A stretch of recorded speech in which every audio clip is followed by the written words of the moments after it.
August 1st, 1995. I begin this record not out of sentiment, but necessity. The months ahead promise a level of volatility that demands documentation, not for posterity, and certainly not for the benefit of any hypothetical reader. These pages are for me alone, a ledger of events, impressions, and calculations that cannot be spoken aloud without consequence. A private accounting of a year that will no doubt test the integrity of every oath I have sworn. The Dark Lord has returned, restored not in rumor or apparition, but in flesh and malice. The Ministry denies it with predictable incompetence. Dumbledore prepares in silence, offering only fragments of strategy and expecting the rest to be inferred. And I, unsurprisingly, find myself positioned once again between two masters who require from me more than they care to understand. I will record the days as they come, the summonses that scorch the mark, the Order's half-coordinated fumblings, the Ministry's impending interference at Hogwarts, the inevitable deterioration of student discipline under the weight of fear they cannot name. I anticipate Umbridge's arrival even now. Her type has been circling Dumbledore for years, hungry for an opportunity to gnaw at his authority. Her presence will sour the castle long before she realizes she cannot control it. There is also Potter. There is always Potter. His temper has worsened since last spring. Grief and confusion have made him unpredictable. Dumbledore refuses to speak plainly with him, and the consequences of that omission will no doubt become my responsibility in ways I would prefer not to imagine. I write this entry with the faint hope that committing thought to page may preserve clarity when the year inevitably unravels. A diary, then, if the word must be used. Not a confession, not a solace. A map of fault lines drawn before the ground begins to shift. The war resumes in earnest. The castle will change. The students will feel it, and I will watch, record, and endure. This will not be a gentle year. August 10th, 1995. The mark flared before dawn. An old pain returned with new precision. Even after a month of its restoration, it still startles the nerves. Recalling in obedience, I have spent years unlearning. The summons was not direct this time, merely a reminder. I am restored. You are mine. I will be watching. Subtlety for him is an affectation, but an effective one. It coils under the skin like a promise of vivisection. I met the others in the ruins of an abandoned manor near the coast, a place half swallowed by sea mist and brine. The Dark Lord has an uncanny talent for choosing locales that strip away human pretense. Damp stone, broken glass, the salt stink of decay. He stood at the center of it all, pale as something dredged from the deep, and reviewed his followers with a stillness that made even the air hesitate. Nothing concrete was demanded of me, not yet. Only the usual inquiries, Dumbledore's movements, Hogwarts protections, hints of instability in the Ministry. His interest in the Ministry's lower levels is too vague to pass, but persistent enough to note. I provided what fragments I could without compromising the order. The balance grows thinner each time. Returning to Spinner's End after such meetings always feels like stepping into a coffin I have furnished myself. The street is as stagnant as ever, rotting brickwork, narrow windows that leak no light, the chemical temps drifting from the river at low tide. If Voldemort wished to punish me, he needn't deplore Cruciatus. A week here would suffice. Yet in its desolation, this place grants a kind of anonymity that even magical wards cannot fully replicate. The Muggles keep their eyes averted. They sense something feral in the atmosphere, though they could not name it. I spend these hours before term cataloguing every shift in the Dark Lord's inquiry, every twitch of suspicion among his inner circle. They remember too well where I stood in the last war.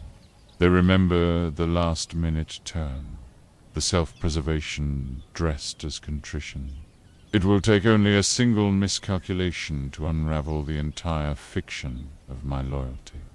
As I write, the mark thrums faintly again. He is restless, and the year has not yet begun. August 29th, 1995. Grimmauld Place remains a mausoleum masquerading as headquarters.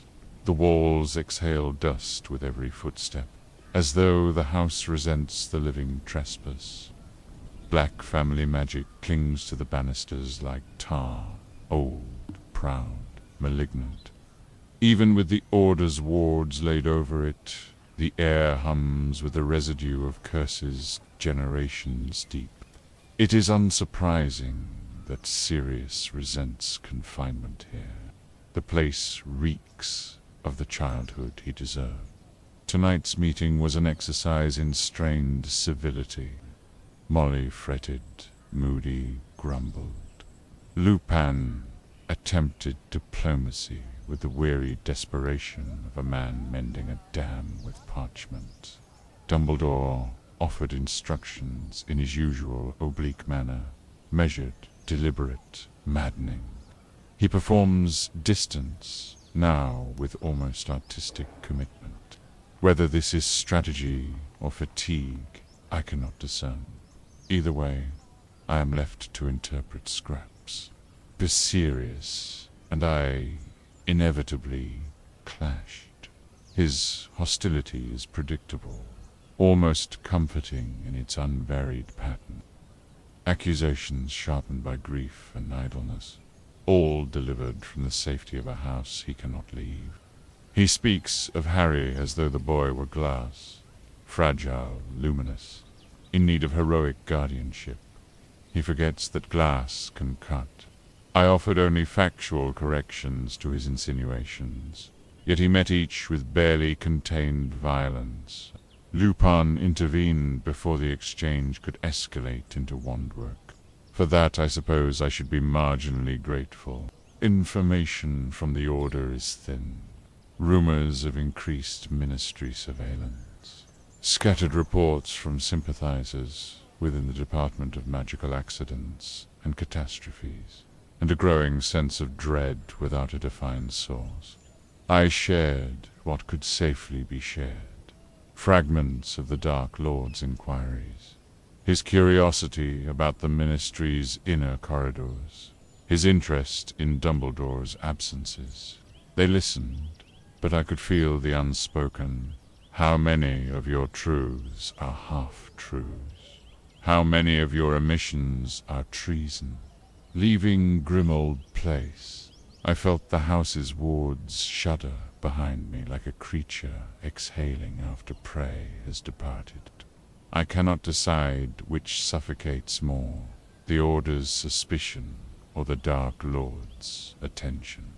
Both watch from opposite ends of a narrowing corridor, and the year has not yet turned to September. September 1st, 1995. The castle greeted me this morning with its usual chill. An honest cold, at least, unlike the feigned warmth of the train platform below. Students spilled from the carriages in predictable clumps of noise and navit, chattering about summer trivialities as though the air itself were not thickening with war. Their ignorance is a shield I both resent and envy. Umbridge revealed herself before the feast even began, swathed in pink like a caricature of gentility. She inspected the staff table with the self-satisfaction of someone who mistakes authority for competence. I recognized her type instantly. bureaucratic fetishist, dazzled by her own proximity to power, utterly unprepared for the demands of real magic. That she represents the Ministry's response to the Dark Lord's return is almost amusing in its bleakness. Almost. Her speech was a confection of condescension. High, simpering notes layered over the Ministry's official fantasy that Voldemort has not risen. The students grew restless as she spoke, sensing the falseness, even if they lacked the words for it. Dumbledore allowed her to drone on, his gaze distant, his silence deliberate. He cultivates opacity now like a second cloak. I am left to read the shadows his decisions cast rather than the decisions themselves. After the feast, I patrolled the corridors to reacquaint myself with the castle's pulse. Already the atmosphere feels altered, more eyes watching, more wards humming beneath the visible architecture. The portraits whisper about educational decrees. Filch prowls with new purpose, thrilled by the promise of sanctioned cruelty. I feel the first shift of a year that will not be kind. The walls remember past invasions. They tightened their breathing in anticipation of the next. September 18th, 1995. Umbridge has settled into Hogwarts like an invasive species, soft-voiced, poison-rooted, extraordinarily difficult to dislodge. Her presence lingers in every corridor she wobbles through, a cloying perfume of bureaucratic ambition and willful ignorance. She watches the staff with the plump satisfaction of someone who believes surveillance is a form of intelligence. It is not. Today marked her first formal decree since term began. The parchment arrived at breakfast, smelling faintly of ministry ink and self-righteousness, educational reforms, accountability, standards, a parade of empty abstractions masking a simple objective, control. The staff read it in brittle silence, Litic's expression pinched. Minerva's mouth tightened into a line that could sly a stone. Even the castle felt it, wards contracting, corridors dimming, as if rejecting an intruder's touch. Her ignorance of magic is almost painful to witness. She speaks of discipline as though it can replace skill, of authority as though it can substitute for knowledge. She asked me yesterday how often I permit cauldrons to explode. I informed her that explosions are demonstrations of incompetence, not pedagogy. She blinked at me, uncomprehending.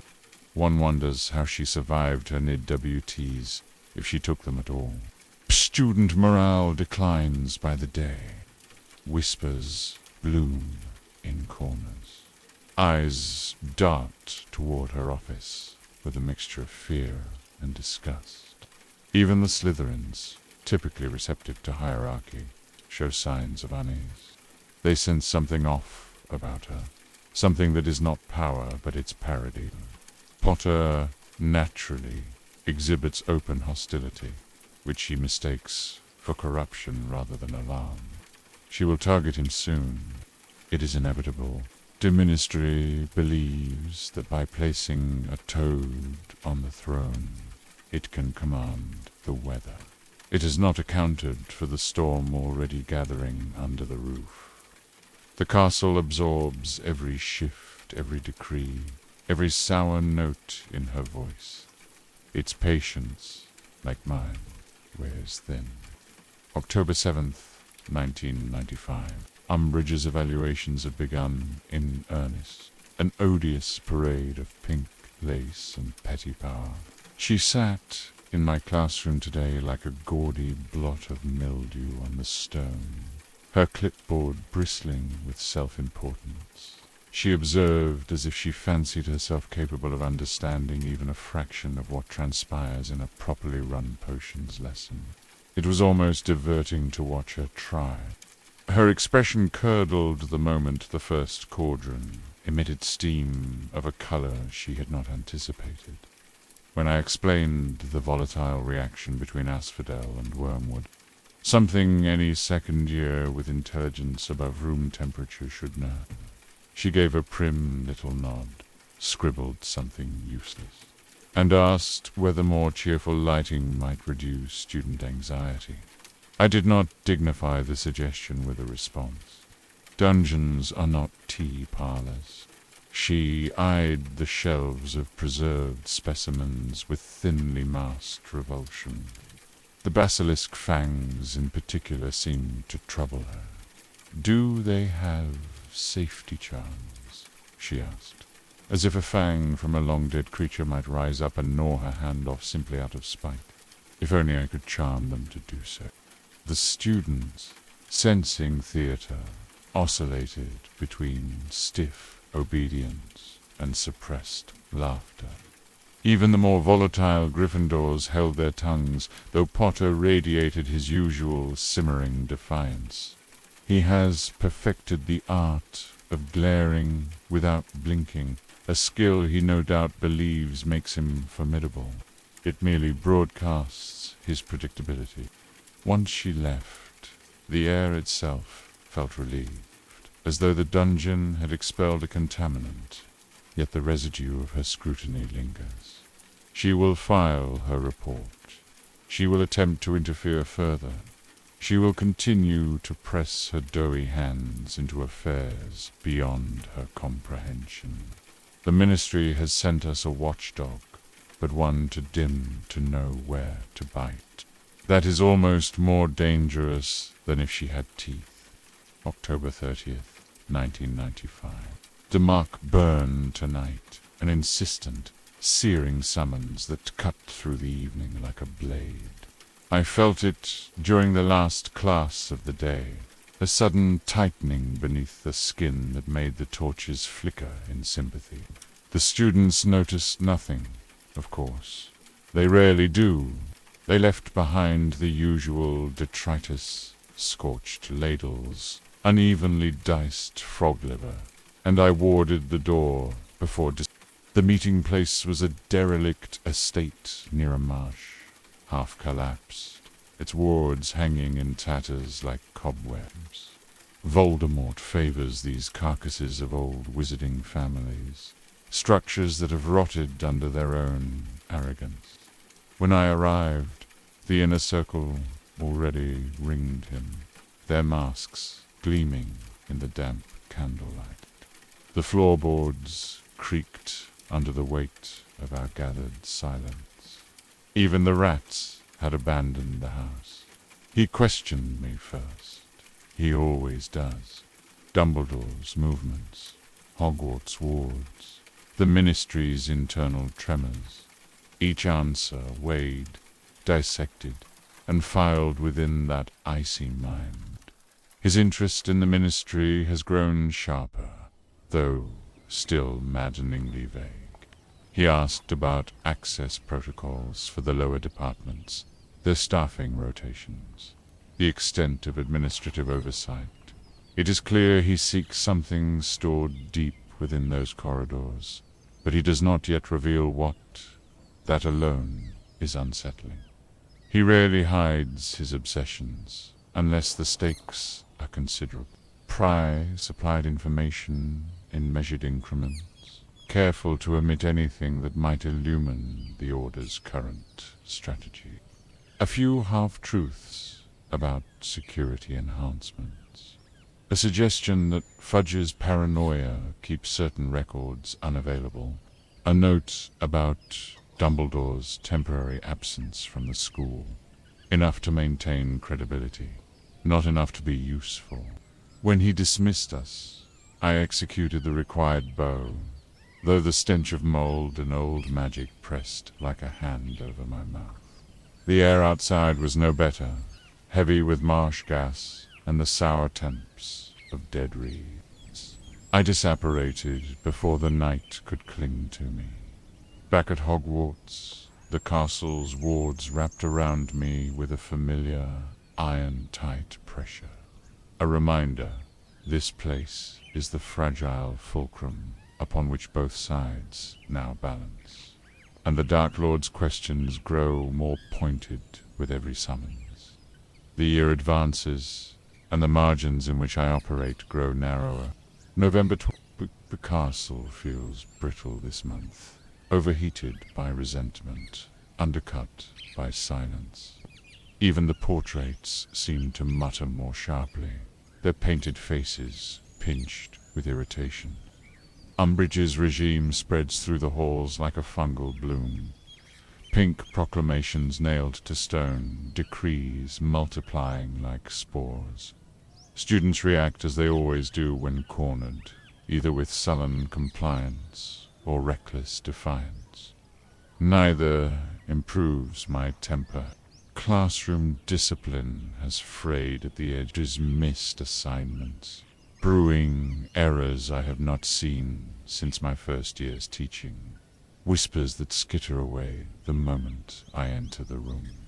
Potter, predictably, is at the center of many discrepancies. His fury sits just beneath the skin, erratic, sharp, without strategy. He mistakes volume for strength. I have begun deducting points from Gryffindor with a methodical precision that even I find mildly satisfying.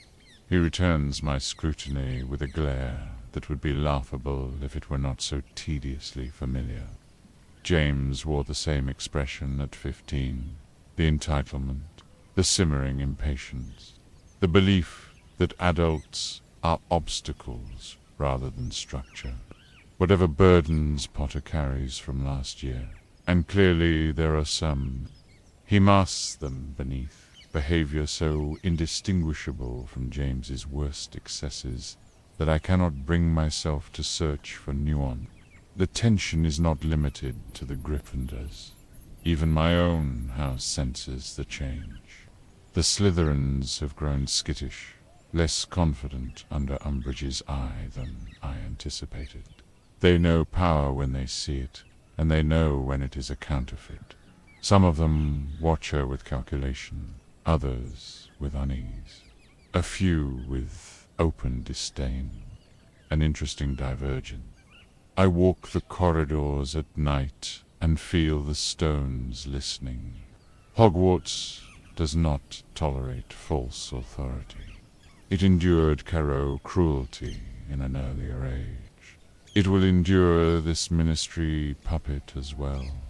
But the air tastes of storms. Pressure gathers in the corners, waiting for the inevitable breach. The students sense it. The staff feel it. And Potter moves through it like a spark seeking tinder. November 28th, 1995. Another order meeting at Grimmauld Place. Another evening wasted inside that malignant museum of a family's failures. The house groans under the weight of its own history. Every doorframe seems designed to catch a shoulder. Every stair to complain underfoot. Even the lamps illuminate only grudgingly, as though repelled by the occupants. The meeting itself was the usual chaos disguised as strategy. Molly fretted over Weasley's mood. He muttered about infiltration. The younger members hovered at the edges, pretending not to listen. Dumbledore presided with a calm that has begun to take on the texture of absence. He shares increasingly little, and what he does reveal has the flavor of a riddle. He treats information now the way a miser treats coin, dispensed sparingly, hoarded obsessively, serious, predictably, sought out conflict the way starved men seek heat. The moment I reported on the Dark Lord's most recent inquiries, his interest in ministry corridors, his questions about guard rotations, Black snapped some accusation about my convenient insight.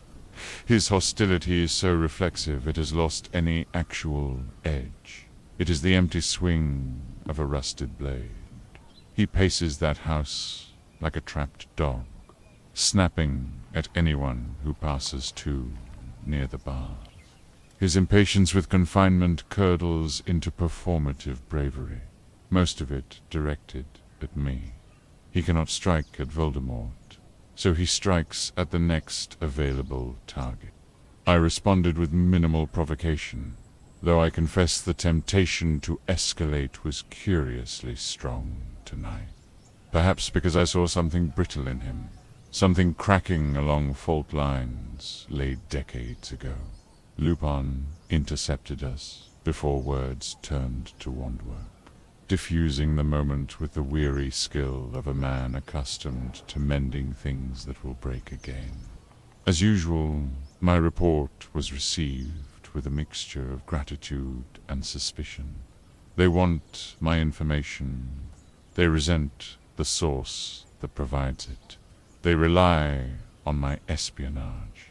They flinch from the reminder of what I once was. The contradiction is tedious. Still, I record every inquiry the Dark Lord makes, every flicker of motive, every strange emphasis in his questions. They are pieces of a puzzle he has not yet revealed, pieces I must assemble before he notices any gap in my comprehension. Leaving Grimmauld Place, I felt the wards shiver at my departure, as though relieved to be rid of me. The feeling was mutual. The house clings to grief and fury like ivy to stone, and the more it tightens its grip, the more certain I become that this war will carve a toll on all of us before the year is out. December 5th, 1995. A night brought news of an attack, fragmented, rushed, and disturbing in its implications. Weasley Senior, mauled in some ministry corridor by a serpent the size of a nightmare. The facts arrived through order channels and half-formed scraps. Blood on the floor, urgent transport to St. Mungo's, and no witnesses who understood what they had seen. The Dark Lord's intent, as usual, remains obscured behind the violence. I know only what I am permitted, that the attack happened inside a restricted level of the ministry, that no alarms sounded soon enough, and that Potter was somehow involved in the aftermath. Whispers suggested he knew of the assault before word reached the Order. Dumbledore neither confirmed nor denied, which in itself is confirmation of a sort. If there is a link between the boy's perceptions and the Dark Lord's movements, then the risk has already exceeded what even I feared. The staff noticed Potter's absence this morning. Some speculated about illness, others about punishment. I kept my observations to myself. When he returned, pale and hollow-eyed, he carried himself with a tightened, brittle intensity. Not grief, not guilt, something sharper, something he does not understand and therefore resents. Typical. I cannot yet determine whether he is a conduit or merely an echo. If the Dark Lord can reach him, even in fleeting impressions, then Hogwarts wards offer no protection worth naming. Dumbledore's urgency, carefully masked beneath that insufferable serenity, betrays that he knows more than he will share. And my role, apparently, is to wait until he deigns to clarify the danger. The castle itself feels unsettled. The very stones seem to shrink from the intrusion, the way living tissue recoils from infection. I passed the corridor outside the hospital wing tonight and sensed the lingering aura of blood and fear, though the floor had been scrubbed clean. Magic remembers what hands attempt to erase. And something about this attack leaves the unmistakable impression of a game whose rules have changed, though no one has announced it yet. December 24th, 1995. Christmas settles over Hogwarts with the weight of damp wool, heavy, muted, irritating. The decorations gleam with their usual forced cheer, but the castle resists them this year. The garlands wilt faster, the candles smoke, the enchanted snow in the great hall falls with an oddly funereal slowness. Even magic grudges frivolity under the present conditions. I spend the evening at Grimmauld Place, enduring a festive gathering orchestrated by Molly Weasley. The house despises celebrations. Its walls absorb the laughter like a coffin swallowing noise. Sirius skulked at the edges, alternately brooding and attempting to appear magnanimous for the children's sake. It is remarkable how grief transforms some men into shadows of themselves, stretching thin across rooms they cannot bring themselves to inhabit fully. He watches Potter with an almost desperate combativeness, as if guarding the boy from a threat he cannot name. He needn't bother. I have no desire to violate any boundary beyond necessity. Do order discussed Weasley's recovery, the Ministry's attempts to downplay the incident, and the unpleasant truth that the attack occurred deep within a level most officials never see. I contributed what little information my last summons offered. Voldemort's questions were clipped precise. Arrangements within the Ministry, the reliability of certain departments, the possibility of unmonitored passage. He did not mention the serpent, nor the victim. He rarely acknowledges failures, but there was a sharpened edge to him, an irritation beneath the surface that suggested some plan had not unfolded as intended. He interrogated me about Dumbledore's absences, the potential presence of foreign agents, and the mood among the students. Testing, prodding, searching for fissures in loyalties he pretends to trust. I answered with the usual careful calibration, truth seasoned with irrelevancies, omissions placed where lies would draw too much attention. It is a delicate art, passing one's life through a sieve, and presenting only what will not choke the hand that holds you. Returning to the castle tonight, I welcomed the cold corridors, the honest stillness of stone unburdened by Christmas sentiment.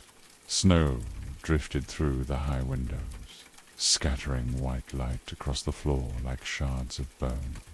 It suited the day far better than tinsel. Peace, such as it is, never lasts. The dark mark has been restless.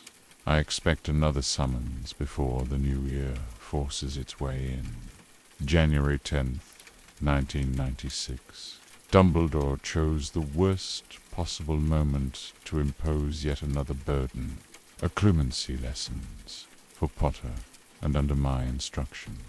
He delivered the directive with that maddening calm of his, as if asking me to supervise an essay revision rather than to grant the boy access to the periphery of my mind. He never apologizes for such demands. He merely presents them as inevitabilities carved into stone. He offered no full explanation, only the implication that Potter's mind is vulnerable, that the Dark Lord may be prying at its boundaries. That alone would be cause for alarm, if Dumbledore were not so infuriatingly composed about it. I can infer what he does not say. The attack on Weasley was not a coincidence, and Potter's awareness of it was not mere intuition.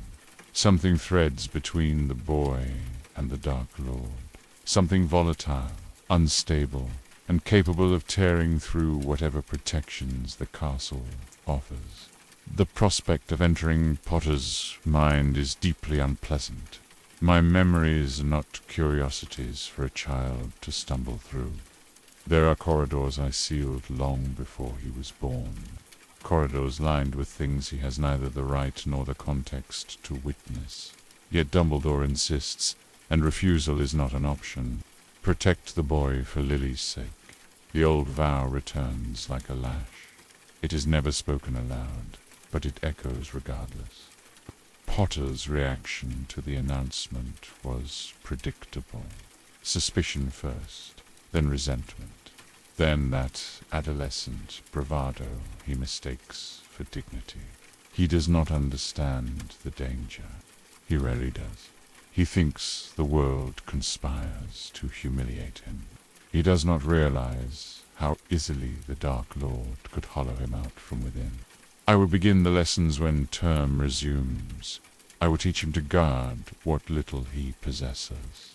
And I will do so knowing that one misstep in my discipline or in his may grant the Dark Lord a vantage point neither of us can afford. The air itself feels stretched thin, as if waiting for the first crack. January 22nd, 1996. The first Occlumency lesson proceeded much as I expected, poorly. Potter arrived, looking as though he were being marched to execution, jaw set, eyes bright with resentment. He radiates defensiveness before a single spell is cast, as if daring me to confirm his worst assumptions. I obliged him with professionalism, which he of course interprets as hostility. Legilimency revealed at once the problem I anticipated. His mind is a door left swinging open in a storm. Thoughts, impulses, memories, everything lies near the surface, jostling for dominance, unshielded by even rudimentary control. I encountered not deliberate resistance, but chaos. A child's mind forced into adulthood too quickly, without the benefit of discipline or introspection. Fear threads through him, but it manifests as anger. Always anger. The images that struck me most were the corridors, long, sterile, indistinct, as if viewed from a height or through water. The same corridor repeating each time I pressed deeper. A door slightly ajar, light spilling from its crack. I pushed no further. Whatever this fixation is, dream, intrusion, or some malignant overlap, I do not yet understand its origin. But his failure to close it off is concerning. He flinched when I reached it, as if the image burned him. Perform Occlumency drills with all the discipline of a broomstick in a gale. His mind kept snapping back to surface thoughts. Umbridge's punishments, Sirius's brooding, lingering fear for the Weasley patriarch, and, irritatingly, me, cast in adolescent caricature as villain, tyrant, obstacle. He imagines complexity where there is only inconvenience. It is exhausting. When I dismissed him, he staggered slightly, but tried to mask it with indignation. He will blame me in the coming days, tell his friends of my cruelty, my unfairness, my ineffable delight in invading his privacy. Let him. If he had even a modicum of discipline, I would not need to pry this deeply. Still, I left the session unsettled. Something in that recurring corridor presses at the edge of comprehension, like a word half remembered. And if the Dark Lord is shaping Potter's visions, intentionally or not, then we are already several steps behind a game we do not know we are playing. February 4th, 1996. Umbridge has ascended to the role of High Inquisitor, an honor she wears like an ornamental brooch, oblivious to how ridiculous it appears on her. The castle groans beneath her expanding authority. New decrees sprout daily on the walls like malignant growths, each more senseless than the last. She wields power the way a child wields a wand, with enthusiasm untempered by comprehension. Her inspection of my classroom this week was another study in bureaucratic ineptitude. She hovered near the simmering cauldrons with a look of prim disgust, as though expecting the fumes to singe her frills. She asked whether I could reduce unnecessary risks in instructional methodology, a phrase so sterile it nearly offended me more than her presence. I answered with politeness so clipped it bordered on violence. She wrote something on her clipboard. Her pen squeaked. I considered hexing it, silent. The students strain under her watchfulness. Even the Slytherins, typically adept at adapting to shifting hierarchies, show signs of fraying. Whispered conversations halt when her footsteps echo down a corridor. Filch trails behind her like a mangy familiar, gleeful at the prospect of sanctioned cruelty. The atmosphere presses inward tighter each day, as if the castle itself were trying to constrict around her and expel the foreign intrusion. Potter remains volatile.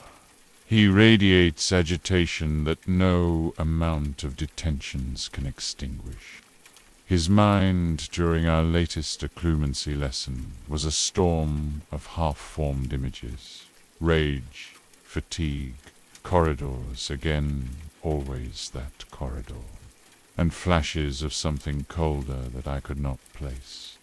He grows more erratic, and yet he refuses to accept the discipline required to shield himself.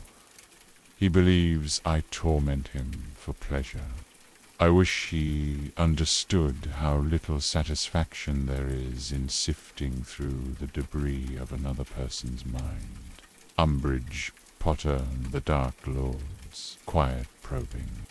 Each threads into the next, forming a web whose strands pull tauter by the day. Hogwarts thrums with tension. A tuning fork struck too violently. Something will crack soon. It is only a question of who breaks first. February 21st, 1996. Another Occlumency lesson. Another descent into the boy's unguarded mind. The same corridor greeted me, the sterile stretch of floor. The long, echoing hush, the pale light pooling beneath a door that never quite opens. Each time I press against the boundary, the image sharpens. It is no dream. It bears the texture of memory, though not his. The sense of wrongness around it grows heavier, as though some foreign magic coils beneath the surface, waiting to be named. Potter reacts to the intrusion with predictable hostility. He does not attempt to master his thoughts. He merely attempts to shove them away, like a child hiding contraband beneath the bed. His temper flared when I cornered the image again. He lashed out instinctively, mind flailing in all directions. Rage, resentment, the faint aftertaste of fear. He imagines defiance equals strength. It merely grants easy access. The dark mark has grown restless this week. Short pulses, faint but insistent, like a creature waking beneath the skin. It reflects his mood. Voldemort moves with increasing frequency, though his purpose remains maddeningly oblique. At my last summons, he asked pointed questions about Ministry architecture, levels, sublevels, access protocols. The same architectural logic that suffuses Potter's visions.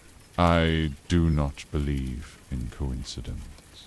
Yet without more information, I cannot determine what piece of this puzzle I am witnessing through the boy's mind.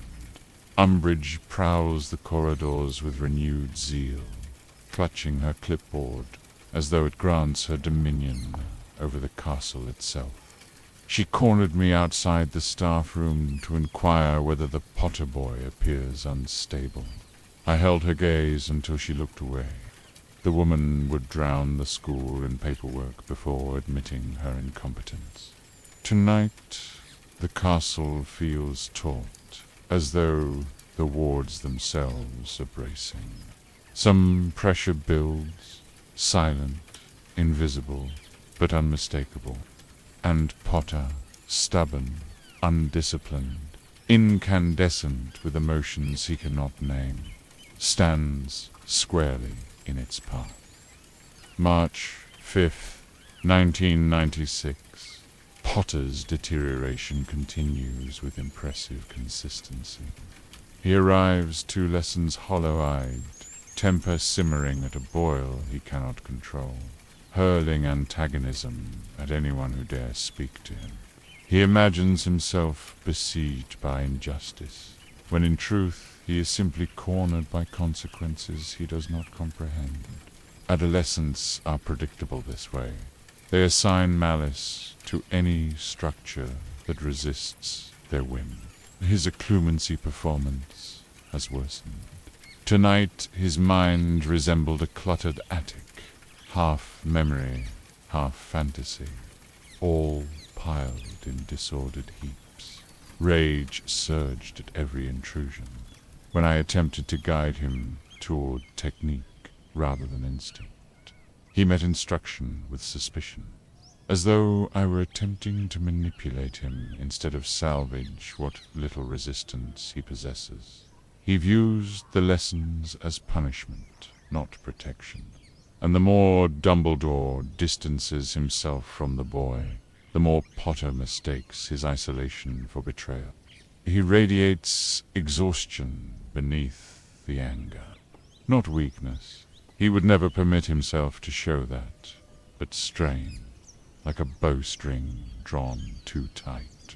Something gnaws at him beyond Umbridge, beyond schoolwork, beyond the usual adolescent grievances. He will not speak of it. He chooses indignation over confession. His mind is a battlefield of impressions. That corridor again. The door, occasional flashes of cold, serpentine focus that do not belong to him.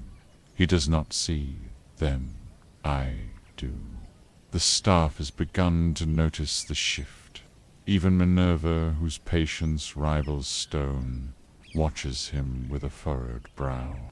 The Weasley twins have increased their antics, which might be intended as resistance, or as distraction, or simply entertainment at the expense of an unstable system. In any case, the castle feels stretched thin between repression and rebellion.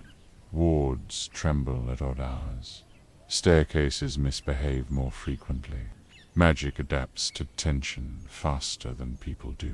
If Potter does not develop even the rudiments of Occlumency soon, the Dark Lord will see him as a window rather than a barrier.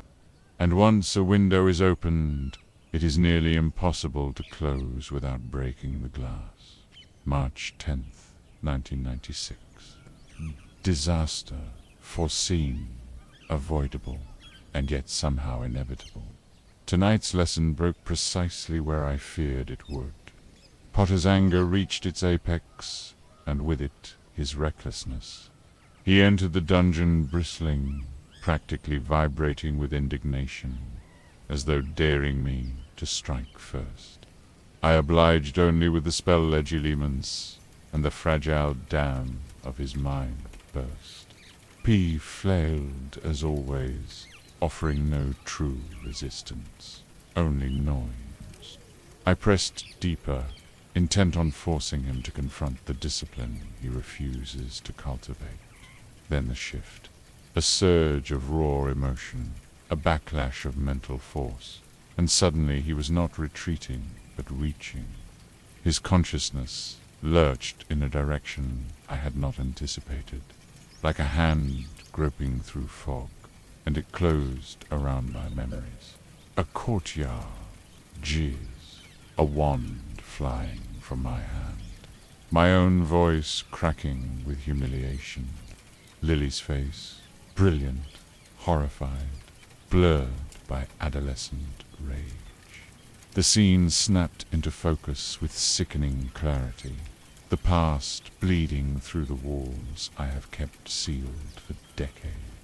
I tore free instantly, but not before he saw enough. Far too much. The silence afterward was a vacuum. Potter stared as though glimpsing an autopsy of a man he believed he understood. I could not bear the look. I struck the pensive shut, my voice colder than the stones themselves. I dismissed him. No, expelled him from further lessons. The door slammed with a finality that felt almost ritual. Humiliation is an old companion, but tonight it settled on me with fresh teeth. Those memories were never meant for him, or for anyone. They were mistakes, fossilized in pain, errors born of youth, poverty, isolation. He will simplify them into a story that flatters his prejudices. He is James's son, after all. Worst of all is the knowledge that the breach occurred not by deliberate force, but by instinct.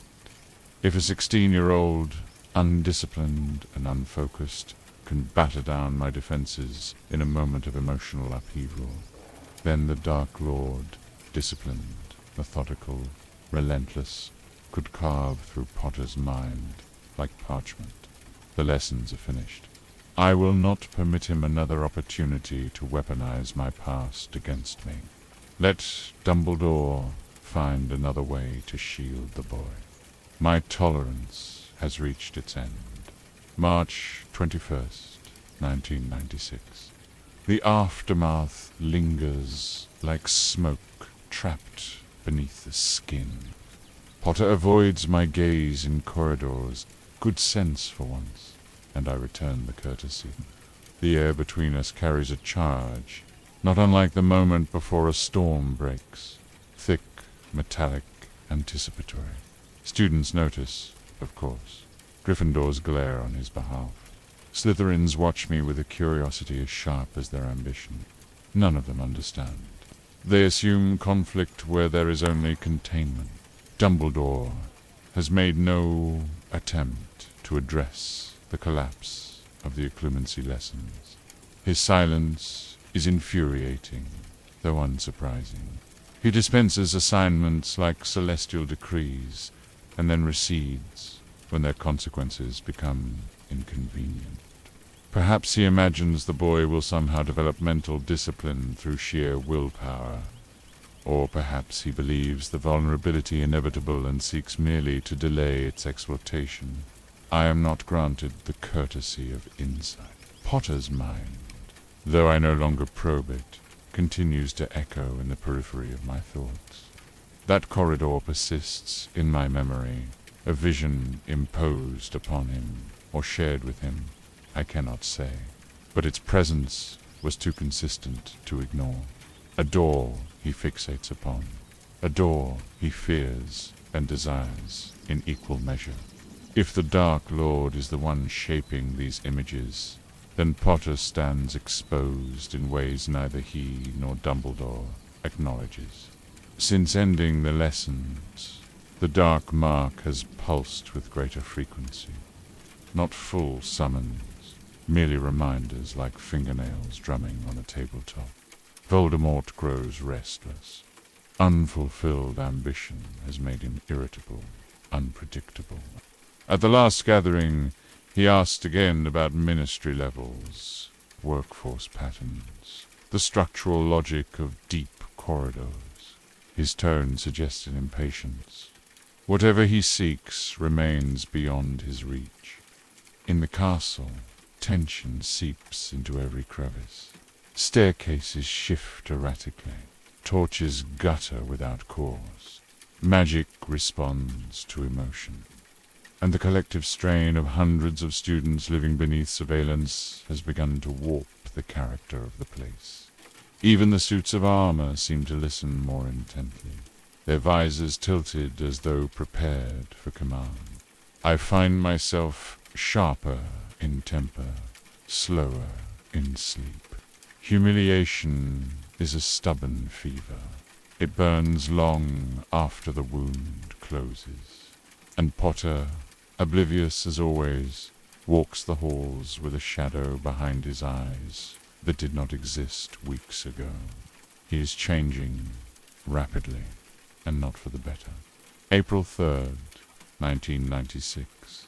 Hogwarts has begun to resemble a besieged city. The students, cornered by Umbridge's decrees, have shifted from sullen compliance to open subversion. It leaks through the corridors like smoke, whispered plans, unexplained injuries. hexes performed with a degree of secrecy and coordination that suggests something larger than simple mischief. I do not yet know its shape, only its symptoms, but the castle feels active, watchful, almost complicit. Umbridge has responded with predictable obtuseness. She has armed Filch with new authorities he neither deserves nor understands. Her inquisitorial squad, a name that would be comical if not so transparently pathetic, struts around the halls with badges that shimmer like counterfeit currency. Predictably, she favors the students most eager to curry favor and least equipped to wield responsibility. Draco preens under the distinction. I have made no comment. His father's loyalties are no longer the ascet he imagines. Yet the boy remains unaware of how swiftly the ground shifts beneath his pedigree. Classes suffer under the tension. Cauldrons bubble more violently. Tempers flare at the slightest provocation. Even my 7th years, normally competent enough to avoid disaster, have begun making amateur mistakes.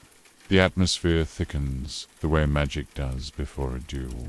Heavy, restless, primed for ignition. As for Potter, his volatility has not abated. Since the collapse of the lessons, something in him has hardened. The anger remains, but its texture has changed. It is colder, more inward. He no longer lashes out at every provocation. Instead, he watches the hallways with the attention of someone anticipating an attack. During class he drifts, unfocused, then snaps back with sudden intensity when I speak his name.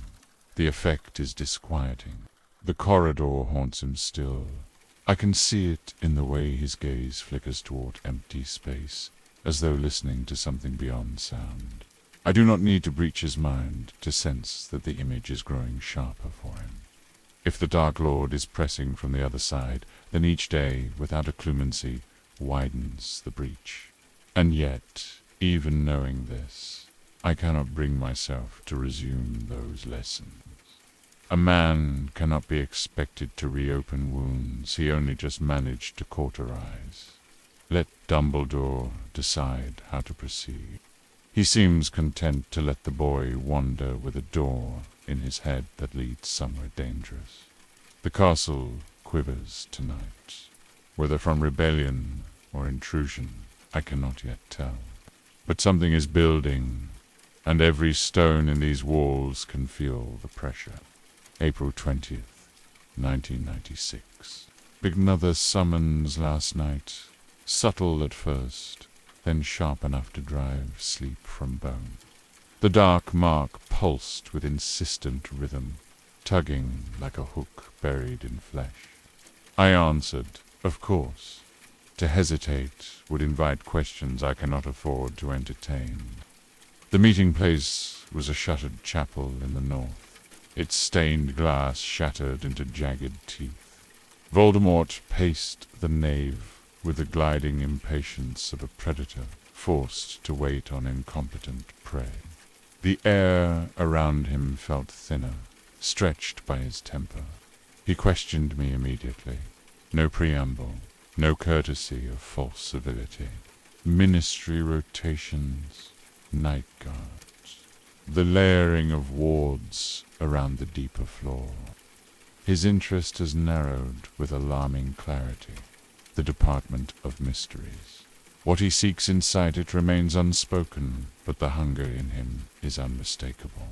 A man does not cloak an obsession unless its revelation would grant others leverage.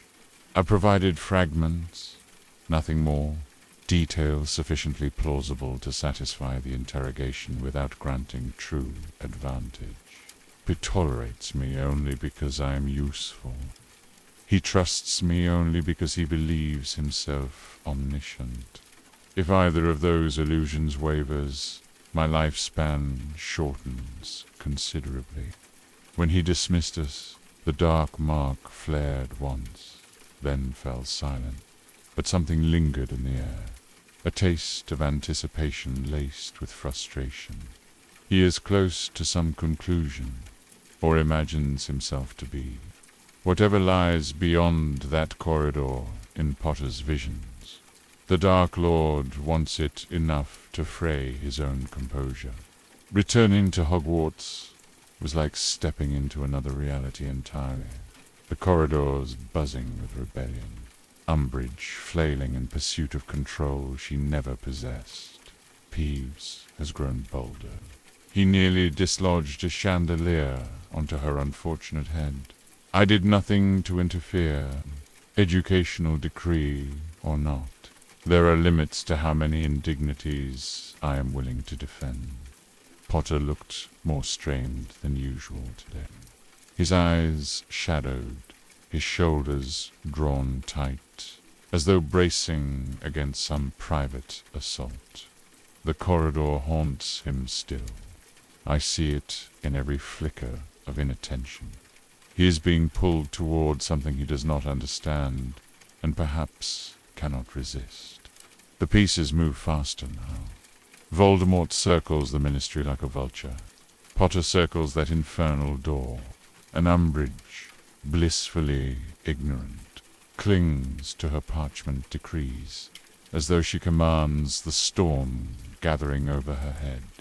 She will be the last to realize the castle has already turned against her. May 5th, 1996. Umbridge requested Veritaserum today. 3 drops, she said, for student interrogations. As though truth were a commodity to be squeezed from children like juice from overripe fruit. I informed her, with the appropriate veneer of professionalism, that ministry regulations prohibit repeated use of the serum on minors. She responded with a smile so brittle it might have cracked if touched. I brewed it anyway, a weakened draught, pale and ineffectual, though convincing enough to satisfy someone who knows as little of potion craft as she knows of human nature. She accepted the vial with the reverence of a zealot receiving a holy relic. The woman is intoxicated by authority, incapable of distinguishing real power from props. She has no talent for truth. She will use this diluted serum as though it grants her dominion over the minds of children. Let it Potter was, of course, the target. He came to my office earlier, frantic, insisting that Black was in danger, breathless, wild-eyed, spitting half-formed accusations. He demanded information I did not have, expected answers I could not give. His panic was so raw it bordered on incoherent. I dismissed him. What else could I do? He offered no logic, only desperation, and the dark mark had throbbed twice that morning, a warning I could not ignore. Yet something in him unsettled me. Fear, pure, unguarded fear, is not an emotion. Potter indulges often. It clung to him like last night's smoke, when Umbridge dragged him away hours later for questioning. That same tension radiated from him like static. He is unraveling in all directions. Anger, visions, exhaustion, and now this renewed fixation that someone is about to die. He speaks in fragments, as if receiving half of a message through a broken channel. I cannot determine whether his instability is the result of the failed Occlumency lessons, the influence of the Dark Lord, or simply the strain of being Potter. All 3 seem equally likely. Umbridge's power continues to metastasize. More decrees, more surveillance, more of her saccharine tyranny. Yet cracks spider through the facade. Students sabotage her in ways small and large. Professors undermine her with impeccable politeness. Even Peeves appears to take directions suspiciously well, though I doubt he would accept orders from anyone except perhaps a force even more chaotic than himself. The castle holds its breath. Potter edges closer to something he cannot articulate. Voldemort presses from the periphery, an Umbridge blissfully devoted to her own delusions. Tightens her grip around a school already slipping through her fingers. We approach a precipice. The ground shifts beneath us, and no one, least of all the boy, seems aware of how near the drop truly is. May 20th, 1996. But Picasso is approaching a breaking point. Even the walls feel strained, as though the magic woven through their stones has been pulled too tight for too long. I walked the corridors tonight and sensed a vibration beneath the surface, an agitation not unlike a held breath. Hogwarts has always been responsive to the emotional climate of its inhabitants, but this is something more deliberate, as if the structure itself anticipates an event it cannot articulate. Umbridge flounders in the midst of it.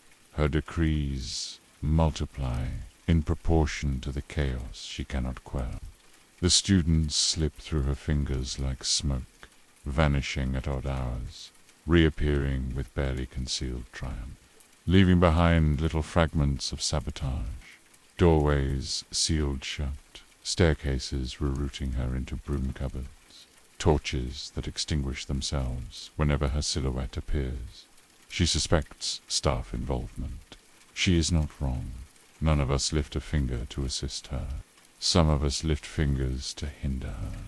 Owls loom over the 5th years, and yet their energy is too volatile for academic dread alone.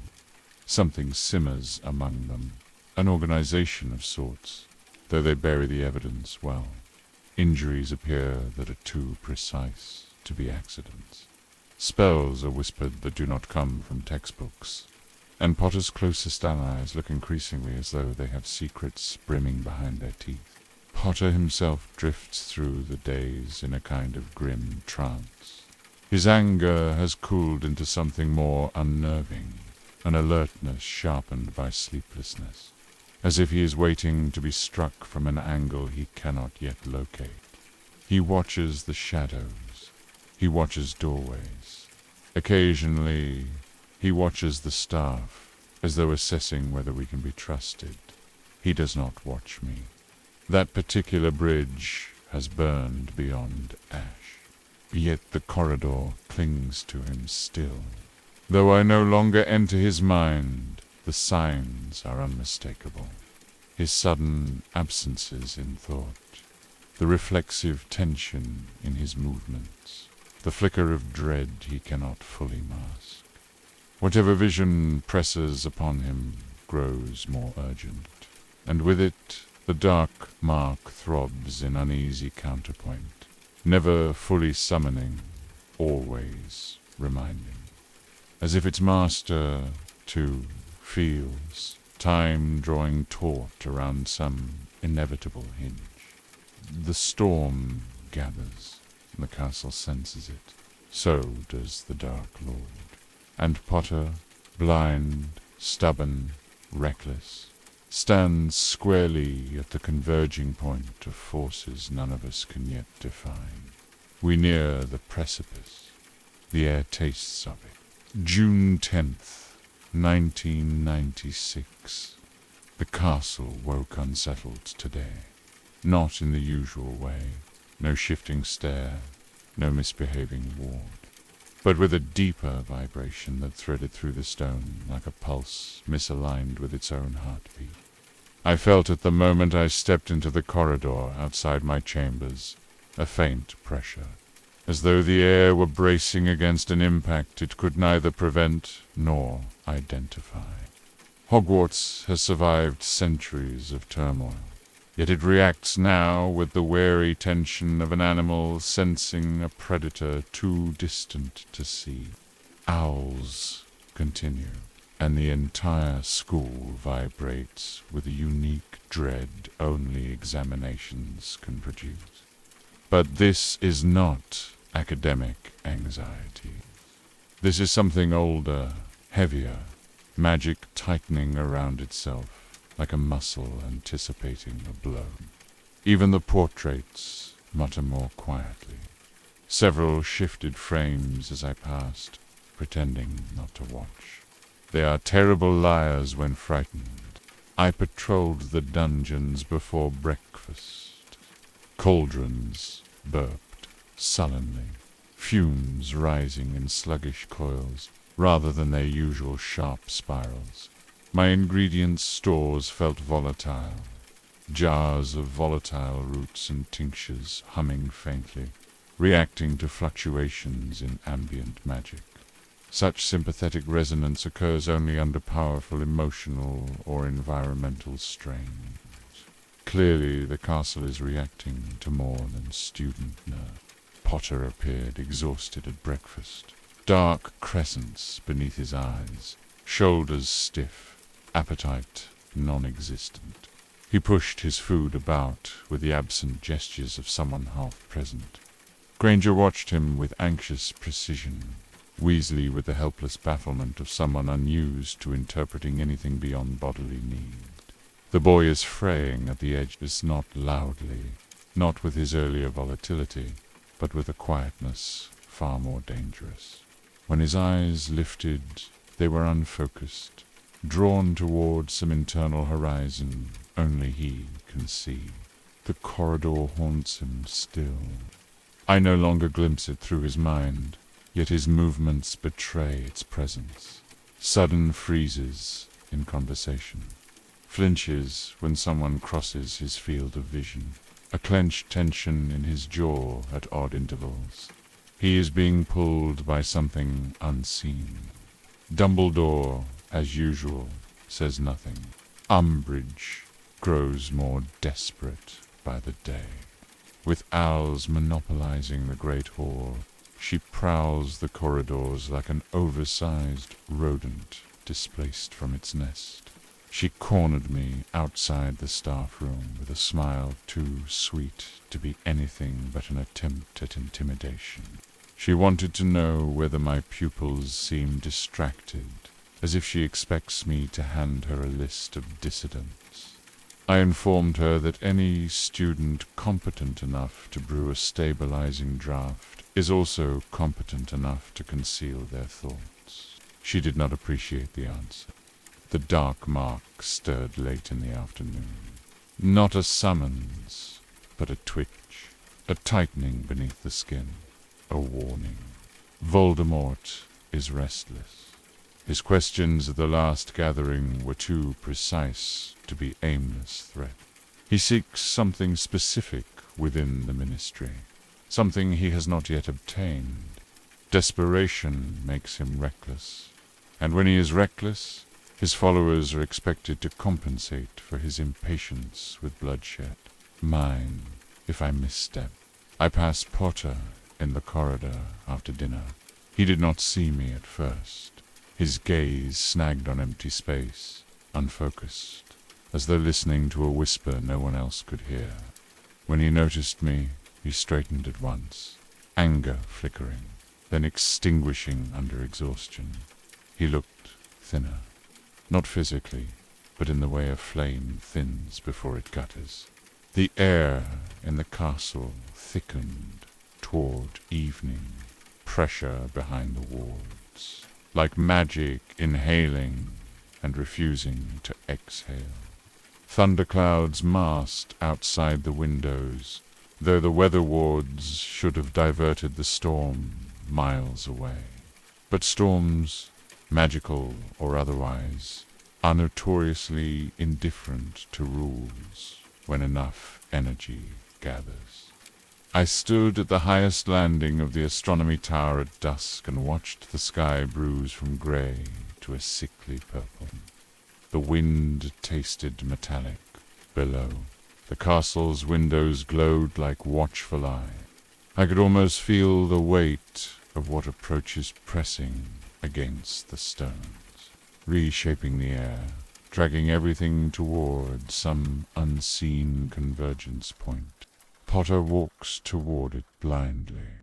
Voldemort circles it with intent, and I, caught between the obligations of the living and the remnants of the dead, I'm left to interpret a storm whose shape I cannot yet see. Something is coming. The castle knows it. So do I. June 18th, 1996. The day began with an unease I could not place. The wards hummed at dawn, an irregular tremor, as though something pressed against them from within rather than without. By afternoon, the sensation had grown into a low, insistent pressure behind the walls, too subtle for students to notice, too pointed for anyone attuned to magic to ignore. Then Potter arrived. He stormed into my office without knocking, wild-eyed, frantic, demanding information I did not possess, insisting that Black was in mortal danger at the ministry. The words spilled out of him in jagged bursts, barely coherent. He looked half-starved for breath, as though running from something no one else could see. The claim was absurd on its face. The man was confined to Grimmauld Place, under the Order's own watch. Potter spoke as if reporting a witnessed murder, not a delusion. I dismissed him, of course. What else could I do? His reasoning was a ruin. Contradictions, leaps of logic, and that hollow panic that has pollinated his behavior, all spring. He attempted to use the flue in my fireplace. I blocked him. He hurled accusations. I ignored them. When he finally spat out that he had to go, I warned him that Umbridge, not I, would be the one to answer his insolence. I watched him go, knowing he would not choose the sensible path. Minutes later, Umbridge descended upon me, demanding Veritaserum again. I told her truthfully that my stores were depleted. Her eyes glittered with vindictive suspicion, but she lacked the wit to pass intent from refusal. She dragged Potter off for interrogation, an act I observed with a detached certainty that nothing useful would emerge from it except further chaos. It was only hours afterward that I realized something was wrong. Students missing, whispers among portraits, wards shifting as though accommodating a departure, not an intrusion. I returned to the last location Potter had been seen and felt the unmistakable residue of recent magic. Hasty clustering, the kind associated with teenagers teleporting danger onto themselves. I went to the headmaster's office at once. He was absent, of course. But the castle itself confirmed what no staff member had witnessed directly. Potter and several of his cohort had left Hogwarts, and not by any sanctioned means. By nightfall, the pressure in the wards had become a hollowness, a void where their presence should have registered. That is when I contacted the Order. Stern words, curt explanations, and a sharp, metallic taste of dread I refused to acknowledge. They mobilized instantly, and now the castle stands too quiet. Umbridge skulks through the halls, entirely unaware of what has slipped from under her swollen nose. The suits of armor whisper faintly. The torches sway without draft. 6 children are gone. Potter is gone, and something vast, terrible, and entirely invisible has begun to move. June 19th, 1996. The night bled into dawn without distinction. The Order returned in fragments, injured, exhausted, speaking in half-formed reports that hung in the air like smoke. I stood in the entrance hall as they arrived through the flue, each carrying the weight of a battle I did not witness. Shattered glass clung to their robes. Ash clung to their skins. Silence clung to all of them. I learned the outlines slowly, piece by grudging piece. The children, Potter, Granger, Longbottom, Lovegood, Weasley's youngest too. had reached the Department of Mysteries. They had walked into the Dark Lord's hunting ground on a delusion and a hope. Death Eaters pursued them. The Order intervened. Chaos bloomed in those corridors Potter has been dreaming of for months. The specifics remain obscured behind shock and incomplete recollections. But I know enough. The Dark Lord wanted something in that department, enough to dispatch his followers in force. The children, blind to strategy and sense, stumbled into the center of it, and Black is dead. Word spread through the Order like a cold draft. No dramatics, no theatrics, just a simple statement from Shacklebolt. He fell through the veil. A euphemism that tastes like dust. The effect on Potter was immediate, a kind of internal collapse that any fool could have predicted, though apparently none of the adults bothered to prevent it. He lashed out at anyone who approached, then retreated somewhere no one could reach him. Grief strips illusion from boys that age. It reveals the raw, untempered metal beneath. His is sharp, brittle, and merciless. As for me, Sirius's death read as not as grief, but as the removal of a long-standing obstruction. The man was a reckless, snarling creature who mistook impulse for nobility. His presence complicated everything: Potter's judgment, Dumbledore's strategies, the Order's cohesion. In death, he will haunt them more completely than he ever managed in life. Ghosts always do. Yet the manner of it unsettles me. The Department of Mysteries is a labyrinth of forces no living wizard fully understands. To fall through the veil is not simply to die. It is to cross into something that erodes language. I find no satisfaction in imagining what that passage felt like, even for him. The castle felt hollow when I returned. Residual traces of the children's departure lingered like burn marks in the wards. Potter's grief pulsed through the stones, faint but perceptible, the way thunder echoes long after the sky has cleared. Hogwarts absorbs emotion, magnifies it, stores it. This new grief will not dissipate quickly. War has ceased to be theoretical. It has taken shape, drawn blood, claimed its first sacrifice, close enough to sting even those who despised the fallen. And Potter, who sees catastrophe as personal indictment, will blame himself. He always does. There is no instruction that prepares a man for the smell of a future tightening around a boy who cannot carry it. June 22nd, 1996. The days since the battle have moved with the fragile stillness of glass. Every moment sharp, reflective, threatening to shatter under the slightest pressure. Hogwarts feels emptied, not in population but in substance, as though something essential to its rhythm was torn loose the night Potter left and has not yet found its way back. Even the staircases move cautiously, as if unwilling to provoke further disruption. The castle's wards remain unsettled. When I walk the corridors, I feel faint distortions, thin, wavering pockets where the ambient magic dips and swells like a heartbeat out of rhythm. These fluctuations were always present in moments of collective grief. But this time, the disturbance runs deeper, more structural. The Department of Mysteries is a place steeped in ancient magic.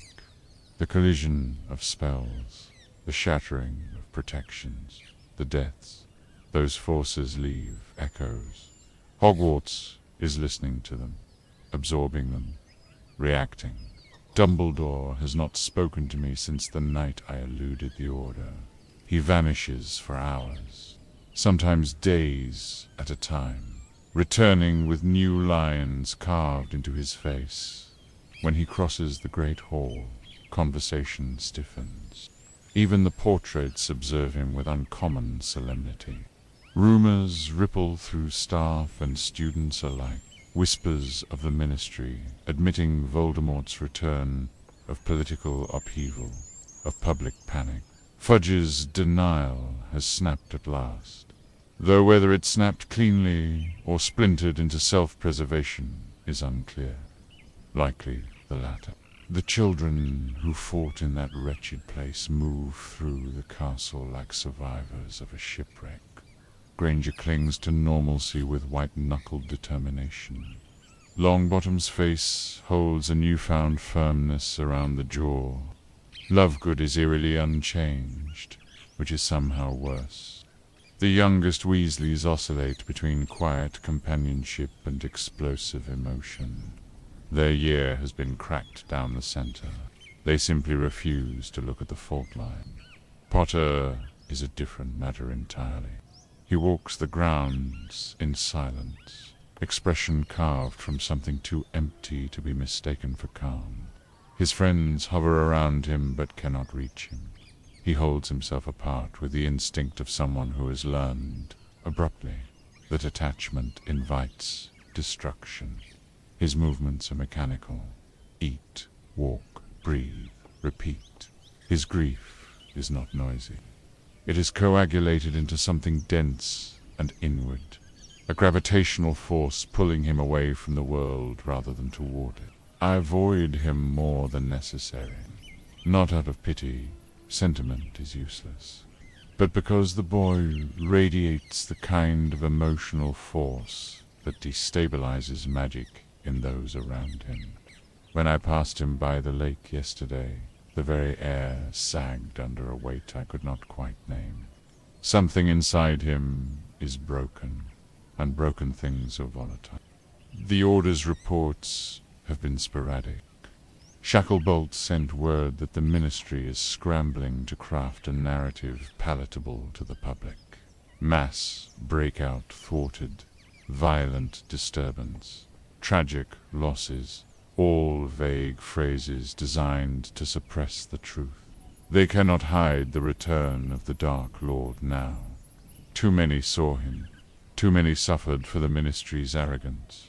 The tide has shifted, and it will not turn back. Last night, I felt the dark, marked tingle, faint, exploratory, like a hand brushing a door to test whether it will open. Not a summons. Not yet. Voldemort is regrouping, evaluating his failure, recalibrating his next move. Rage simmers beneath his silence. That alone is a threat. The castle stands waiting. Every wall, every archway, every flickering torch seems to exhale in shallow breaths. The magic of this place knows loss. It knows the texture of brewing war. It senses the fracture lines forming even as the children cling to their routines. I walked the corridors at dawn and felt an emptiness I have never sensed before. An absence not of people, but of directions. The storm has broken, yet the air feels heavier now than before. The aftermath is not relief. It is a void. Dumbledore will speak soon. He must. The silence cannot hold. The year is not yet finished, and already its scars run deep. Something ended in the Department of Mysteries. Something else began. June 24th, 1996. Dumbledore finally chose to speak, after days in which the castle itself seemed to echo with questions he refused to answer. He summoned me to his office at an hour when the corridors were empty and the torches burned low, their flames drawn thin by tension rather than draught. I climbed the spiral staircase with the unpleasant certainty of one approaching a reckoning he neither desires nor trusts. He was not the man I remember from previous wars. The usual veneer of serenity had cracked at the idea's grief clung to him like dust. Yet he spoke with infuriating gentleness, as though hoping to soothe wounds he himself inflicted. He offered me explanations, not truths, merely fragments, carefully curated. Potter's connection to the Dark Lord, he said, is real and dangerous. The corridor visions, the intrusive emotions, the sudden lurches into Voldemort's perspective. Dumbledore framed them as unintended bleed-through from shared magic, a link neither party fully understands. He would not detail the nature of this connection, only that it is fraught, volatile, and increasingly exploitable. Then the prophecy, never the full words, naturally, but enough context to confirm what I already suspected. Voldemort seeks something stored in the Department of Mysteries, something he believes will secure his dominion. And Potter, for reasons Dumbledore will not articulate, stands entangled in it. A tether, a fulcrum, a shadow of necessity draped over a child still reeling from death. Dumbledore did not blame me for the collapse of Occlumency lessons. That was almost worse than condemnation. He spoke of human frailty and old wounds, phrases designed to soothe, not illuminate. He understands, of course, precisely why I ended the instruction. He knows what Potter saw. He knows those memories were never meant to be dragged into light. Yet he offers neither apology nor strategy, only resignation, as though my humiliation were an acceptable casualty. Potter, he says, must be protected more fiercely now, not coddled, guarded, watched, shielded from both external threats and the weight of knowledge he cannot yet bear. And he has the audacity to imply that this task will fall, to some degree, to me. As though every wound of the past months can be pressed beneath the bandage of obligation, but the vow remains. It coils around my ribs like iron. Protect the boy. For her. Always for her. I left the office with the sense of a door closing behind me. Not the door in Potter's visions, but another, equally irrevocable. The war has shifted. The margin for error has narrowed to a blade's width. Dumbledore trusts me because he must. I protect Potter because I swore to. There is nothing noble in either truth. June 27th, 1996. The castle exists now in a state of exhausted suspension, as though it has exhaled too deeply to draw the next breath. End-of-year departures loom, yet the usual anticipatory chatter is absent. Instead, the halls echo with a cautious quiet, a stillness born not of peace, but of aftermath. The air feels bruised. Even Peeves has grown more selective in his mayhem, as if chaos itself recognizes the need for restraint. I walked the central corridor at dawn, when the light slants in at the precise angle that reveals dust, motes, and residual magic in equal measure. What I saw was a lattice of unsettled energy, fine, tremulous filaments drifting through the air, invisible to most. Spell debris from the children's recklessness, grief from the losses of the ministry. The faint tremor of hope the staff scarcely dares to feel now that the truth of the Dark Lord's return has forced itself upon the world. Hogwarts absorbs everything. It metabolizes trauma in ways no other structure can. Dumbledore has re-emerged from his self-imposed absence, but not restored. He moves with a deliberation bordering on fragility. Yesterday, in the staff room, he addressed us with that soft tone he uses when delivering news designed to wound gently. The ministry will want oversight next year. Increased collaboration, he called it. Euphemisms layered over threat. They cannot remove him, so they will attempt to dilute him. It is a familiar strategy. His gaze lingered on me with an implication that required no words. I, too, will have increased obligations. More vigilance, more subtlety, more opportunities for catastrophe. Potter remains a ghost in the corridors. He attends meals but eats little. His friends keep vigil around him with varying degrees of effectiveness. Granger attentive and brittle, Weasley clumsy but loyal, the others orbiting in quieter, anxious patterns. He has not spoken to me since the Department of Mysteries. He avoids my eyes with the precision of someone who cannot bear the sight of another witness to his grief. I am not relieved by the distance.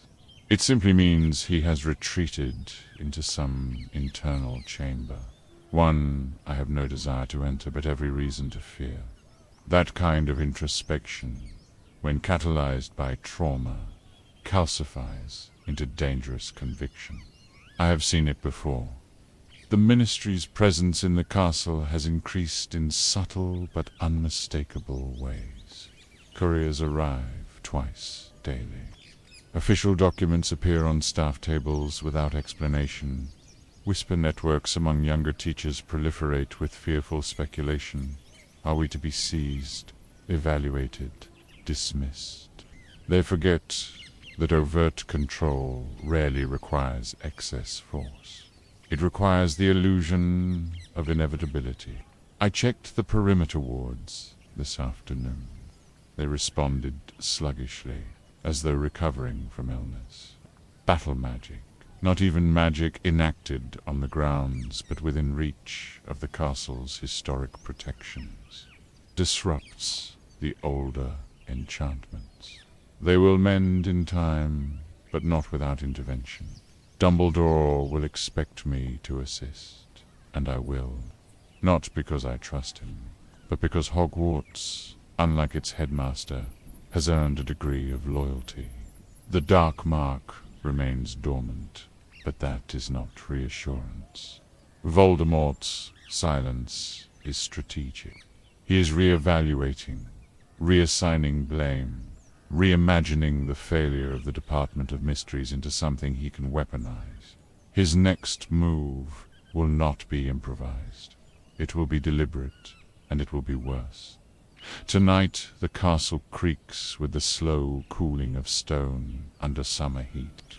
Far below, the black lake stirs at intervals, sending up ripples that slap gently against the banks, too rhythmic to be accidental. Even the creatures beneath feel the shift. We stand in the narrow stretch between catastrophe and recollection. The world believes the battle marked a turning point. They are correct, but not in the way they think. The year ends in 3 days. This piece is a shell, thin enough to break under a whisper. June 30th, 1996. The school emptied today under a sun far too bright for the year we have endured. Students spilled from the gates with relieved hysteria, oblivious to the scourge of what waits beyond the grounds. The castle watched them go with an air of exhalation, less joy than weary release. This place holds the imprint of every fear that passed through it these past months. It will take time for the stones to settle. Umbridge departed days earlier, escorted from the premises by ministry officials whose politeness could not disguise their contempt. The walls seemed to straighten once she was gone, as though shedding an infection. Her decrees were torn down with a speed usually reserved for fire evacuations. Filch sulked like a widow deprived of violence. The inquisitorial squad dissolved the moment their badges lost power. Their bravado evaporated with them. Potter avoided me, which was wise. He moved through the castle like a ghost wearing a student's body, too quiet, too watchful, as though any sudden motion might fracture him irrevocably. Grief hollows the young in ways it cannot hollow adults. Adults are already carved. I observed him only from a distance. It was enough. Dumbledore hovered near him now, belated in his attentions, offering explanations the boy should have had months ago. Perhaps this will temper the connection to the Dark Lord. Perhaps not. Regardless, Occlumency remains a corpse I will not resurrect. The staff assembled for a final meeting before dispersing. It was brief, perfunctory, strained. No one said what needed saying, that the protections around this school are no longer theoretical constructs but necessary armaments, that the illusion of safety has been permanently punctured, that next year will not be kinder. Even Minerva's composure betrayed fatigue. Dumbledore spoke of vigilance. He always does. He never speaks of cost. When the last carriage rolled away, silence pooled in the courtyards. I walked the perimeter before retreating to my chambers. The air tasted of ash, despite the clear sky. The dark mark has not fled since the battle, but I feel its attention like a pulse beneath the skin, dormant, not dormant enough. The year ends not with relief, but with suspension, the way breath catches before a blade falls. Summer offers no reprieve, only distance, and distance is merely the illusion of safety granted to those who know it will not last. July 10th, 1996. Spinner's End has not changed. The factories along the river still belch their chemical breath into the sky. The streets reek of stale rain and rust, and the houses sag under the weight of generations that never escaped. The familiarity is almost medicinal, ugly but honest. Nothing here pretends to be more than it is. I find that preferable to Hogwarts' wounded grandeur. I returned 2 days ago, and already the oppressive stillness has settled into my bones. The Muggles give the place its usual wide berth. They sense oddness, the way animals sense storms, instinctively, without the burden of explanation.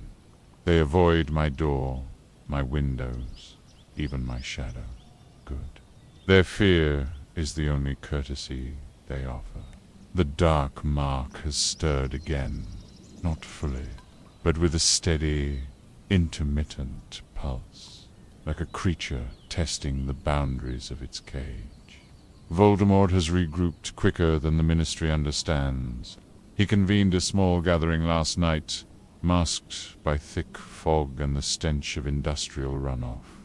The location was beneath a disused railway, iron beams overhead, dripping condensation like old blood. The environment suited the mood, restless, dissatisfied, predatory. He questioned me about the aftermath of the Department of Mysteries. Not the specifics, he knows those already, but the interpretations, how the Ministry responded, whether the losses were instructive, whether Dumbledore revealed any new vulnerabilities in the process. Each question was a blade pressed lightly to the throat, not yet cutting, but ready. His interest in the prophecy remains undiminished.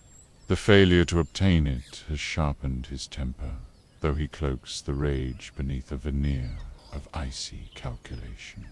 He asked again about ministry defenses. Who might step down? Who might be replaced? Whose absence could be exploited? I answered carefully, too carefully, perhaps. But caution is the only currency I possess. The others watched me with renewed suspicion. Failure, after all, must be assigned to someone, and it will not be assigned to their master.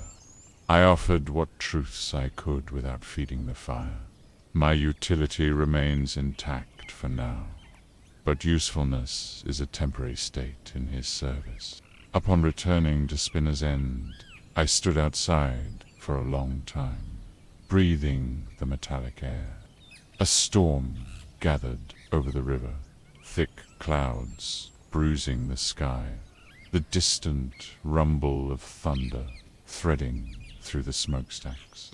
The world felt suspended, as though the coming violence were woven into the atmosphere itself. War has entered its next phase, and I, spy, traitor, servant, guardian, must navigate each shifting fault line with the precision of a man stepping across cracked ice. The Dark Lord grows impatient. The ministry grows blind. And Potter, though distant from me now, remains the axis upon which the next collapse will turn. July 28th, 1996. Summer has thinned to a brittle quiet, the kind that precedes collapse rather than respite. Spinner's End lies in its usual stupor, the river sluggish with industrial rot, the air too heavy to breathe without tasting iron. Even the muggles move more slowly in this heat, as though the sky itself presses down upon them. It is an atmosphere suited to reflection, though not the comforting sort. War has a rhythm, and I feel the next beat approaching. The dark mark has remained dormant for days, but its silence is never benign. It is the stillness of a predator conserving energy. Voldemort plots. The gaps between summons stretch, not because he is idle, but because he prepares.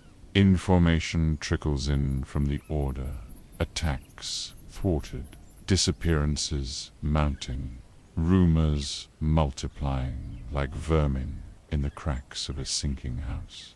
The ministry continues to flail in denial, blindfolded and drowning in its own inertia.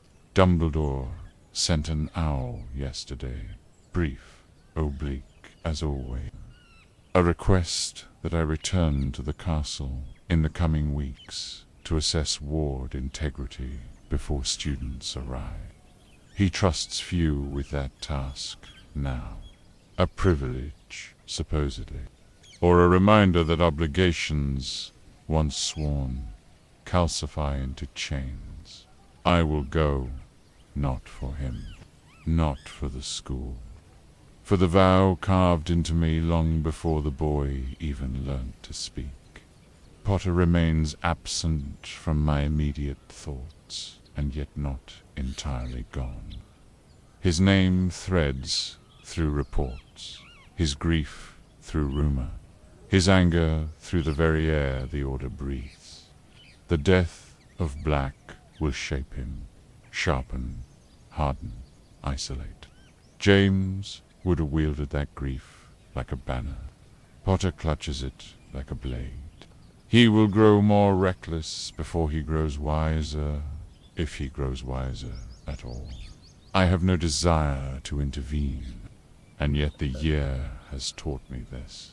Distance offers no protection from the consequences of that boy's existence. Wherever he walks, the Dark Lord's shadow lengthens, and where that shadow falls, I am required to stand. The evening settles now, ashen lights sliding across the narrow street, factory windows dull as blind eyes. A storm gathers somewhere beyond the horizon. I hear it in the air, feel it in the mark, sense it in the tremor of magic shifting beneath the skin of the world. War approaches in earnest, and I remain where I have always been, on the knife's edge between two masters, two lives, two futures, none of which belong to me. Only the vow endures. July 28th, 1996. The day dwindles into a heat that feels almost sentient, an oppressive stillness pressing against the windows of spinners, and as if the atmosphere itself intends to smother reflection. Even the river moves reluctantly, its surface sheened with chemical iridescence that catches what little light remains. A fitting mirror for the year, distorted, toxic, restless, beneath a thin veneer of calm. I spent the morning revisiting reports from the Order, fragments, guesses, half-truths, passed through too many hands to remain sharp. The Ministry continues its stumbling denial, though even Fudge cannot ignore the rising tide of disappearances. The wizarding world shifts on its axis, not with dramatic fracture, but with the slow, grinding inevitability of stone turning to powder. People cling to normalcy with the desperation of drowning men clutching driftwood, futile, understandable, beneath contempt. The Dark Mark has been mercifully silent, but silence is not reprieve. It is the drawn breath before command. Voldemort does not stew, he calculates. The Department of Mystery's setback will not temper his ambition. It will refine it into something colder, tighter, nearer to fruition. His interest in the prophecy remains fixed, and Potter, though sheltered for the moment by distance, by Dumbledore, by grief, remains entangled in it in a manner neither of them can escape. I have thought of the boy more than I would prefer. His absence does not equate to peace. The look on his face after Black's death, raw, shattered, feral, has imprinted itself against my better judgment. Grief at that age becomes a forge, shaping or warping the metal within. I know which path is more likely. I know, too, that he will blame himself until the guilt rots into something brittle and dangerous. It is a familiar pattern, one I have no intention of intervening in, unless required. Dumbledore's owl sits unopened on the mantel. I do not need to read it to know the contents. Precautionary counsel, ward schedules, contingency language, dressed in optimism. He will want me back at the castle soon. The man deals in inevitabilities disguised as requests. I will return because I must, because the vow constricts around me like a tightening noose, because the boy's survival remains the fulcrum upon which too many futures pivot. Night settles fully now. The street lamps flicker with a sickly yellow light, their buzz a faint insectile drone beneath the hum of distant factory machinery. Thunder gathers somewhere beyond the horizon, slow, deliberate, inevitable. Another year ends not with closure, but with coiled anticipation. The next will not be gentler. July 31st, 1996. To whoever insists on viewing these recollections as though they were episodes in some grotesque serialized spectacle, very well. If you require a closing monologue to sat your voyeuristic curiosity, I will provide one. Consider it the indulgence of a man who knows his audience will never confront him directly. Let us rewind, as you call it. Picture the year beginning, not in the comfort of routine, but in the reek of grave dirt and resurrection. The Dark Lord returned, his summons burning through flesh like an old wound torn open. I walked into ruined manors and marsh choked estates, pretending loyalty while calculating survival.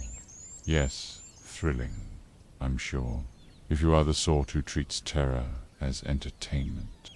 Then Hogwarts, my reluctant refuge, fell under Ministry occupation. Umbridge slithered into the castle wrapped in pink lace and tyranny, a caricature of power masquerading as authority. You saw her decrees, her surveillance, her incompetence, rendered almost impressive in its totality. To you, perhaps, she was comic relief. To us, she was wrath. Potter, always Potter, stumbled through the year with the emotional stability of a detonating cauldron. Angry, reckless, wounded in ways even he cannot articulate. I was tasked with shielding his mind from intrusion. Instead, he shattered open memories I had buried with the precision of a scalpel made from adolescence and arrogance. You'd likely found that dramatic, I found it humiliating. As the year progressed, the castle choked on tension. Students rebelled, wards trembled, the dark mark pulsed with warnings, and Potter's visions, those corridor obsessions you may have treated as plot, were, in truth, a rope tightening around all our necks. The night he vanished into the Department of Mysteries, you recount it with cliffhanger enthusiasm, I'm sure. For the rest of us, it was the moment inevitability took flesh. Children thrown into battle, Death Eaters unleashed, a prophecy nearly stolen, and Black, Sirius, falling through the veil, leaving behind an echo that'll haunt the boy more effectually than the man ever did in life. Afterward came the Ministry's collapse into truth, Dumbledore's half-explanations, my renewed bindings to old vows, and a castle emptied of its illusions. Now I sit in Spinner's End, under a sky swollen with stormlight, listening to the machinery grind and the river choke on pollution. The war has begun in earnest. There is no season finale, only escalation. If this were a performance, this is where applause would erupt, followed by demands for the next installment. But this is not your entertainment, however much you treat it as such. It is a ledger of fractures in a world splitting along fault lines. No one chooses. Still, if you insist on listening, then understand this. The year you so eagerly consumed was merely a prelude. The real story, the one with blood, ruin, and choices that corrode the soul, has not yet begun. Now leave me to my work.